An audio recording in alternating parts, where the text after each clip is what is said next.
శ్రీమాత్రే నమః. ఆ లలితాంబిక అమ్మవారి యొక్క అనుగ్రహం మీ అందరికీ కూడా పుష్కలంగా ఉండాలని మనస్ఫూర్తిగా కోరుకుంటూ, మనము ఉగాది మాసం నుంచి ప్రతి 4 నెలలకు ఒకసారి ఏం చెప్పుకుంటాం, ఉగాది నుంచి ఈ యొక్క కాందాయ ఫలం అనేటువంటిది ఉంటుంది పంచాంగంలో. ఈ పంచాంగంలో కాందాయ ఫలం గురించి తెలుసుకుంటాం. మరియు ఆ కాందాయ ఫలంలో ధనలాభం ఉందనుకోండి హ్యాపీ, సమంగా ఉన్నా కొంతవరకు హ్యాపీ. కానీ శూన్య ఫలములు ఉంటాయి, అందులో రోగ భయము, భీతి, హాని ఇట్లాంటివి ఉంటాయి. ఇలా ఉన్నప్పుడు దేని ద్వారా రాబోతుంది, ఆ యొక్క విషయాల్ని పరిపూర్ణంగా తొలగించుకోవడానికి అమ్మవారి నామం కానీ, చిన్నపాటి ఇంట్లో మీరు కూర్చొని చేసుకునే జపం కానీ, చిన్నపాటి దానం ద్వారా మీరు పరిపూర్ణంగా ఏ రకంగా మీరు ఆనందంగా ఉండగలుగుతారనేటువంటి విషయాన్ని ఒక్కొక్క నక్షత్ర పరంగా మనం తెలుసుకుందాం. కర్కాటక లగ్నము, కర్కాటక రాశి, కర్కాటక రాశిలో ఉండేటువంటి నక్షత్రాలు కాందాయ ఫలం పరంగా ఏం చెప్తున్నాయి. ముందుగా అందులో పునర్వసు 4వ పాదం ఉంటుంది కాబట్టి పునర్వసు 4 వారికి సమఫలం ఉంది అని చెప్పి చూపిస్తుంది. అంటే పునర్వసు 4 వారికి ఎంత అయితే మీకు అవసరం ఉందో ఈ సంవత్సరం చక్కగా అంతా మీకు వచ్చేటువంటి యోగం కాందాయ ఫలంలో ఉంది. మరి పుష్యమి చాలా అద్భుతంగా ఉండండి పుష్యమికి, ఎందుకంటే మంచి ధనలాభం, చాలా చక్కటి ధనలాభం పుష్యమికి కనిపిస్తుంది. అయితే ఇలా చాలా చక్కటి ధనయోగం రావాలంటే ఏమిటి, ఎలాగా అంటే చూడండి, గుర్తుపెట్టుకోండి, లాభంలో గురువు ఉంటున్నాడు కర్కాటక రాశి రీత్యా. అయితే ఇక్కడ మీరు అర్థం చేసుకోవాల్సింది ఏంటంటే, శని గురువు అంటే శని యొక్క దృష్టి కూడా 2లో ఉంది కాబట్టి కొంచెం బెల్లము గోవుకు తినిపించడము, అప్పుడప్పుడు నువ్వులు కూడా దానంగా ఇస్తున్నట్లయితే కాస్త రావాల్సినటువంటి ధనం కాస్త ఇంకొంచెం త్వరగా వస్తుంది. సహజంగానే పుష్యమి నక్షత్రానికి అధిపతి శని అయ్యాడు కాబట్టి ఈ యొక్క విషయంలో కొంచెం మీరు ఈ రెమెడీ చేసుకున్నట్లయితే మరింత బాగుంటుంది. ఇక పుష్యమి తర్వాత ఆశ్లేష నక్షత్రం కూడా ఇందులోనే ఉంటుంది.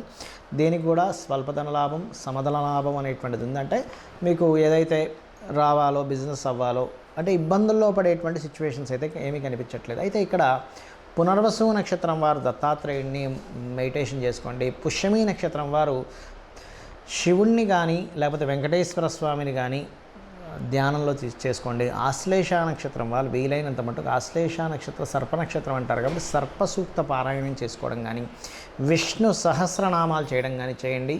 ఈ రాశి వారికి, ఈ 3 నక్షత్రాల వారికి చక్కటి లాభాన్ని, సమఫలాన్ని, మంచి ధనయోగాన్ని కాందాయ ఫలం అందిస్తుంది. అయితే మీ ముగ్గురు కూడా మొత్తం ఈ రాశివారు సుబ్రహ్మణ్యేశ్వర స్వామి యొక్క ఆరాధన చేసుకున్నట్లయితే ఇక్కడ ఏంటంటే గురువు యొక్క బలము సంతాన అభివృద్ధిని ఇస్తుంది. సంతాన అభివృద్ధిని, స్నేహితుల ద్వారా మంచి లాభాన్ని, క్రియేటివ్ రిలేటెడ్ మూలంగా మంచి లాభాన్ని, సంతానం కోసం చేసే ప్రయత్నాల ఫలితాన్ని ఇవ్వడము, రాజకీయ పరంగా గ్రోత్ని అనేటువంటిది ఇక్కడ ఇస్తుంది. కాబట్టి ఈ యొక్క విషయాల్లో చాలా బాగుంది. కాకపోతే ఈ పుష్యమి నక్షత్రము మరియు ఈ నేను చెప్పిన కర్కాటక రాశి వారు కాస్త భాగ్యస్థానంలో రాహు ఉన్నాడు కాబట్టి పితృదేవత ఆరాధన అమావాస్య నాడు చేయండి. వీలైతే గయకు ఎక్కడికో వెళ్ళి అక్కడ, అంటే గయకు ప్రత్యేకంగా గయకు వెళ్ళి అక్కడ మీ పితృలు సంబంధించినవి చేయండి. ఎందుకంటే 9వ స్థానంలో రాహు సంచరించేటప్పుడు పితృదేవత ఆరాధన చేయడం చాలా చక్కటి ఫలితాన్ని ఇస్తుంది. చాలామంది నన్ను అడుగుతున్న విషయం ఏంటంటే, ఏమండి మాకు జన్మజాతకం లేదు, నక్షత్రం తెలియదు, రాశి తెలియదు, మా వాళ్ళు రాశారు కానీ అక్కడ మిస్ అయిపోయింది, మేమేం చేసుకోవాలి, ఈ కాందాయ ఫలాలు తెలుసుకుందామంటే కనీసం నక్షత్రం రాశి తెలుసుకుంటేనే కదా అంటే, శాస్త్రంలో ఇలాంటి విషయాలకి చాలా స్పష్టంగా కొన్ని విషయాలు చెప్పింది. ఏమిటది అంటే, నీకున్న సమస్య ఏమిటి, ఆ సమస్యకి నువ్వు పరిష్కారం ఏం చేసుకోవాలంటే సింపుల్. ఎలాగంటే ఇప్పుడు చూడండి, మనకి తలనొప్పి వచ్చింది, మెడికల్ షాప్కి వెళ్ళి బాబు తలనొప్పి ట్యాబ్లెట్ ఇవ్వంటే తలనొప్పి ట్యాబ్లెట్ ఇస్తాడు, వేసుకుంటే తగ్గుతుంది. అజీర్ణంగా ఉంది, ఈనో వేసుకుంటాం. లేకపోతే ఇంకోటి ఏదో ఇబ్బంది అంటే వైటమిన్స్ తగ్గాయి, రకరకాల ఇబ్బందులు ఉంటాయిగా, ఆ విషయం చెప్పంగానే ఆ మెడికల్ షాప్ అతను, ఆ డాక్టర్ గారు ఒకటి రాసిస్తారు. అన్నిటికీ మీ ఎక్స్రే రిపోర్ట్ అవసరం ఉండదు.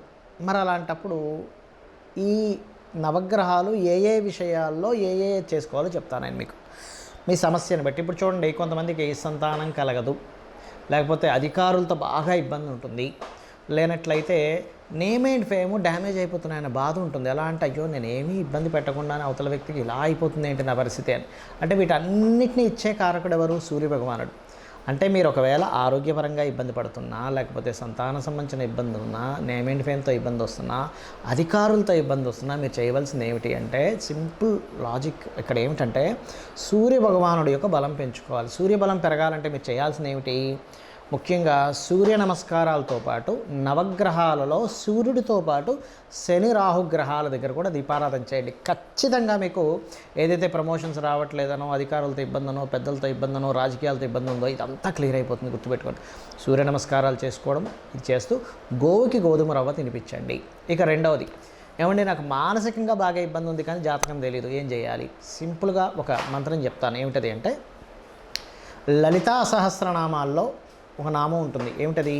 అష్టమీ చంద్ర విభ్రాజ అలికస్థల శోభిత. ఈ నామము పనులు త్వరగా అవ్వడానికి కూడా పనిచేస్తుంది. అంటే ఇది సగం పని ఆగిపోయిందండి. ఎందుకంటే ఈ యొక్క అష్టమీ చంద్ర విభ్రాజ, ఈ అష్టమి చంద్రుడికి అష్టమి నాడు తిథికి త్వరితాదేవి యొక్క ఆరాధన త్వరగా పనులు అయ్యేలా చేస్తుందట. అలాగే ఇంత పెద్ద నామం నేను చెప్పలేనండి అనుకునేటువంటి వారు ఓం మనస్వినియే నమః అనుకోండి.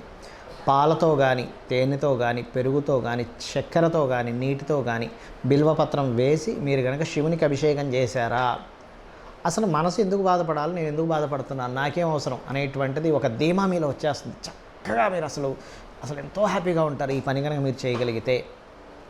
అలాగే ప్రయాణాల్లో ఇబ్బంది ఉన్న, మదర్కి హెల్త్ ప్రాబ్లం వచ్చినా, అనవసరంగా బ్రీతింగ్ ప్రాబ్లమ్స్ ఉన్నా కూడా ఈ రెమెడీ చేసుకోవచ్చు ఈ చంద్రుడికి సంబంధించినటువంటిది. అలాగే చంద్రగ్రహం దగ్గర దీపారాధన చేయండి. వీలైతే పౌర్ణమి లేదా అమావాస్యలకి, అంటే శాస్త్రంలో చెప్పినటువంటిది పౌర్ణమి, అమావాస్య, చతుర్థి, అష్టమి, నవమి నాడు గనక లలితా సహస్రనామం కనుక చేసినట్లయితే కూడా మీ మనసు స్థిమితంగా ఉంటుందని శాస్త్రం చెప్పింది. ఇక మూడోది చెప్తాను నేను మీకు ఇక్కడ. ఏమిటది అంటే కొంతమందికి చూడండి ప్రతిదీ గొడవ అయిపోతుంటుంది. అబ్బాయి ఏమిటండి అసలు మాట్లాడితే గొడవ అయిపోతుంది అంటూ ఉంటారు. అలా మాట్లాడితే మీకు గొడవ అవుతుందంటే లలితా సహస్రనామాల్లో అద్భుతమైన నామం ఉంటుంది. ఏమిటది అంటే ఓం కర్పూర వీటికామోద సమాకర్ష దిగంతర. ఈ నామం చేస్తే ఏమవుతుందంటే, ఈ నామానికి ఉన్న అర్థం ఏమిటి అంటే అమ్మవారు తాంబూల చర్వణం చేసుకుంటే ఆ కర్పూర వీటిక ఇవన్నీ వేసుకున్నటువంటిది అమ్మవారు తీసుకుంటే లోకాలన్నిటికీ సువాసన వచ్చిందట. అందరూ దేవతలు, గంధర్వులు అందరూ అనుకున్నారట, అబ్బా ఏమిటి సువాసన ఎక్కడి నుంచి వస్తుందని. అంటే ఏమిటి, అలా అమ్మవారి యొక్క నోటి నుంచి వచ్చినటువంటి ఆ తాంబూల చరణం వల్ల వచ్చినటువంటి ఆ యొక్క సువాసనలు అందరంత మంత్రముగ్ధులుగా ఎంత అద్భుతంగా ఉందన్నారో మీ యొక్క వాక్కు నుంచి అలా అనుకుంటారు. అంటే ఏమిటి, మీరు మాట్లాడేటప్పుడు గొడవలో బాబా ఎంత చక్కని మాట చెప్పింది ఈవిడ, లేకపోతే ఇతను ఎంత చక్కని మాట చెప్పారు అనుకుంటారు. అలాగే ఆ మంత్రం చేసుకుంటూ గొడవలు తగ్గడానికి కుజుడి దగ్గర, శని దగ్గర, రాహు దగ్గర దీపారాధన చేసి, వీలైతే బుధగ్రహం దగ్గర కూడా దీపారాధన చేసి విష్ణు సహస్రనామాలు వింటూ ఉండండి.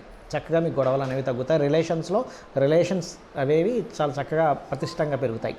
అదే విధంగా ఇక బుధగ్రహ సంబంధించినటువంటి, అంటే కొంతమందికి చూడండి నర్వ్ రిలేటెడ్ ప్రాబ్లమ్స్ ఉంటాయి, లేనట్లయితే వ్యాపారాల్లో కలిసి రాదు, లేదా అప్పులు అయిపోతూ ఉంటాయి. ముఖ్యంగా బుధగ్రహం కనుక బాగోలేడు అనుకోండి మన జన్మజాతకంలో ఏదైనా అప్పులు అయిపోతూ ఉంటాయి. అరే ఏది ముట్టుకున్నా అప్పు అయిపోతుందండి, ఏమిటో నాకు అర్థం కావట్లేదు, ఈ అప్పుల సుడిగండం నుంచి ఎలా బయటికి రావాలో అర్థం కావట్లేదు అంటూ ఉంటారు. అటువంటి వారికి ఒక చక్కటి నామం చెప్పింది శాస్త్రంలో. ఏమిటది అంటే ఓం అపర్ణాయే నమః. చాలా సింపుల్, చాలా త్వరగా పనిచేస్తుంది కూడా. ఎందుకంటే ఈ అపర్ణాని అనే నామము లలితా సహస్రనామాల్లో అమ్మవారు శివుని కోసం ప్రార్థన చేస్తూ పర్ణములు కూడా విడిచిపెట్టింది. అంటే కనీసం ఎండిన ఆకును కూడా తీసుకోలేదట అమ్మవారు. ఆకుకి కారకుడు బుధుడు. ఎండిన ఆకంటే ఏమిటి అంటే ఏమిటంటే మీకు ఇంకా అప్పు అనేటువంటి మీ జోలికి రాకుండా చేస్తుంది. అంటే అప్పు చేసే పరిస్థితి రాకుండా అయిపోతుంది. అప్పు ఇచ్చి ఇబ్బంది పడేటువంటి రాకుండా పరిస్థితి చేస్తుంది అమ్మవారు. దీంతోపాటు కొంచెం ఫైనాన్షియల్ గ్రోత్ పెరుగుతానే కదా అప్పులు పెరుగుతాయి, అప్పులు తగ్గుతాయి. అందుకని ఏం చేస్తారు, ఓం సంపత్కరీ సమారూఢ సింధుర వ్రజ సేవితాయి నమః చేసుకోండి, అన్ని విధాలు బాగుంటుంది. అదేవిధంగా ఇప్పుడు చూడండి కొంతమందికి సంతానం కలగదు, అప్పుడు దత్తాత్రేయుడు ఆరాధన చేయండి. గురుగ్రహం దగ్గర, శని రాహు గ్రహాల దగ్గర దీపారాధన చేయండి. అదేవిధంగా ఓం దిగంబర శ్రీ పాదవల్లభ దిగంబరాయై నమః అనే నామస్మరణ చేయండి. ఖచ్చితంగా సంతాన అభివృద్ధి, గురువుల నుంచి వచ్చేటువంటి ప్రోత్సాహము, బ్యాంక్స్ నుంచి వచ్చేటువంటి ప్రోత్సాహము. మీరు దత్తాత్రేయుడు ఆరాధన ఏమిటంటే సృష్టి స్థితి లయకారకులైనటువంటి బ్రహ్మ విష్ణు మహేశ్వరుల యొక్క స్వరూపం. కాబట్టి మీకేమవుతుంది, ఏదైతే నేనేది ప్రారంభించలేకపోతున్నాను, నేనేది నడపలేకపోతున్నాను, నాకేది కంప్లీట్ అవ్వట్లేదు అనుకునేటువంటి ఆ యొక్క కర్మ ఏదైతే ఉందో ఆ కర్మ తొలగిపోతుంది. ఇక కొంతమందికి వివాహ సంబంధించిన విషయంలో దోషం ఉంటుంది. ఏమిటోనండి జాతకం బాగాలేదంటున్నారు, లేకపోతే జాతకం సంబంధించింది మాకు అర్థం కావట్లేదు, ఏం చేయాలో అర్థం కావట్లేదు. చాలా సింపుల్, శుక్ర కేతు గ్రహాల దగ్గర దీపారాధన చేస్తూ, వీలైతే శనిగ్రహం దగ్గర కూడా దీపారాధన చేసి, మీకు స్త్రీలైతే శని రాహు దగ్గర కూడా దీపారాధన చేయండి కుజుడితో పాటు. పురుషులైతే శుక్రుడు, శని, కేతువు. స్త్రీలైతే కుజుడు, కేతువు, రాహు, శని కూడా. ఈ గ్రహాల దగ్గర దీపారాధన చేసి చక్కగా లలితా సహస్రనామాల్లో ఓం కామేశబద్ధ మాంగళ్య సూత్ర శోభిత కందరాయ నమః ఈ నామం చేసుకోండి చాలు. అమ్మవారు మీరు చేసే ప్రయత్నం, ఇంతకాలం చేసిన ప్రయత్నం ఒకటి, ఈ నామం చదువుకుంటూ చేసే ప్రయత్నం ఒకటి గుర్తుపెట్టుకోండి, ఖచ్చితంగా ఫలితం ఉంటుంది.